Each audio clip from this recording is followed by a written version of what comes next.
Imagine having to get out of bed every morning without any meaningful long-term goal. You know what I mean? And the only reason why you have to get up is because you had promised to meet up with friends in a moment of spontaneity, or because duty calls. You gotta pay your rent, you gotta pay the bills, keep the routine going. You have to keep living the same routine day after day, dreading each hour and day, and all this for what? At this point, you blame your past, your parents, your environment, just because nothing is going your way. But in reality, you still have a choice in this. Life is never made unbearable by circumstances, but only by lack of meaning and purpose. Viktor Frankl. He endured the unimaginable, the Holocaust. But rather than being shattered, Viktor Frankl discovered a life-altering truth. Even in our darkest hours, you still have the power to choose your response. And in this video, you'll be exploring the story of a man who took unimaginable pain and made it a message of hope, purpose, and strength. Prepare to learn how you can find meaning even when life seems impossible, and let's untap your potential. Welcome to Untapping Your Potential, where we will share with you motivational stories, motivational figures, comeback stories, and public speaking tips that will keep you growing and inspire you to take action. From a young age, Frankl was captivated by the mysteries of the human mind. While others studied for school, he was attending adult night classes in psychology and already restless for meaning beyond textbooks and routine. At 15, he began exploring philosophy and even learned hypnosis, tools for unlocking the deep layers of consciousness.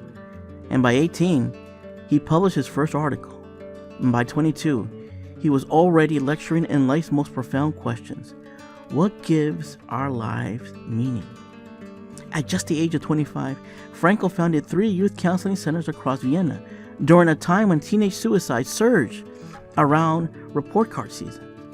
His work was so impactful that suicide rates dropped to 0 in a year. A quiet, compassionate revolution. Even as a teenager, Frankl corresponded with Sigmund Freud and later joined Alfred Adler's school of thought. Though both published his writings, Frankl didn't stay in their shadows. Instead, he forged his own path, giving birth to logotherapy, the third school of Viennese psychology, centered not on pleasure or power, but on meaning. At Steinhoff Psychiatric Hospital, he led the unit for suicidal women, treating over 3,000 patients a year. His methods were both scientific and deeply humane. He later opened up a private practice in 1937, a moment of personal triumph, soon overshadowed by a world descending into darkness. From 1940 to 1941, as the Nazis seized Vienna, Frankl found refuge and love at Rothschild Hospital, the last hospital accepting Jewish patients. There he met and married Tilly Grosser.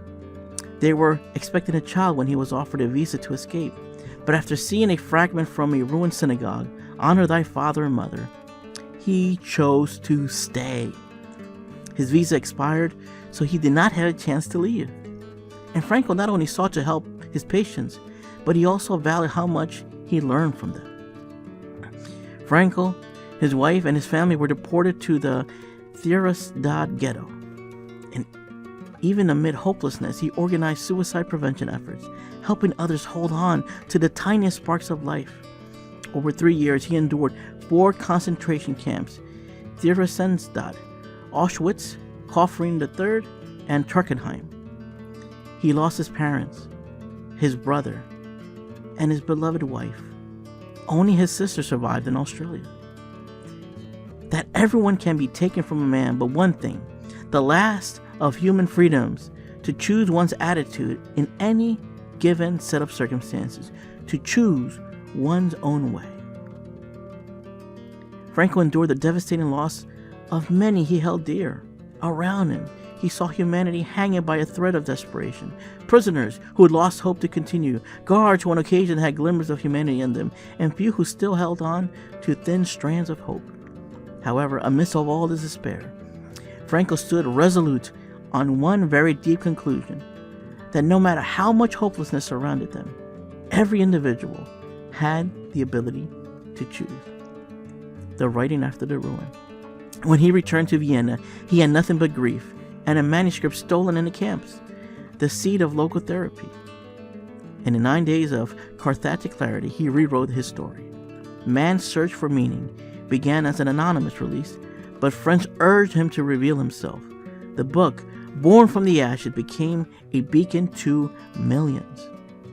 The way in which a man accepts his faith and all of his suffering entails, the way in which he takes up his cross, gives him ample opportunity, even under the most difficult circumstances, to add deeper meaning to his life. If you were placed in his shoes, metaphorically of course, how can you find any motivation to move on and live life? In the current times, you may choose recognition, attention, money, and temporary pleasure, but achieving all this won't fill up the void. You'll always keep wanting more. You'll always look at others with envy despite being so far from where you were initially. One must have a reason to be happy. And once the reason is found, however, one becomes happy automatically. As we can see, a human being is not one in the pursuit of happiness, but rather in search of a reason to become happy. Viktor Frankl, Man's Search of Meaning. The English edition appeared in 1959 and resonated deeply. For Frankl, its popularity wasn't celebration. It was a reflection of a widespread emptiness. He warned of the existential vacuum, the inner void created when life's deeper questions go unanswered. Finding something to live and even die for transforms a meaningless, hopeless existence into a life worth living, regardless of any circumstance. Viktor Frankl.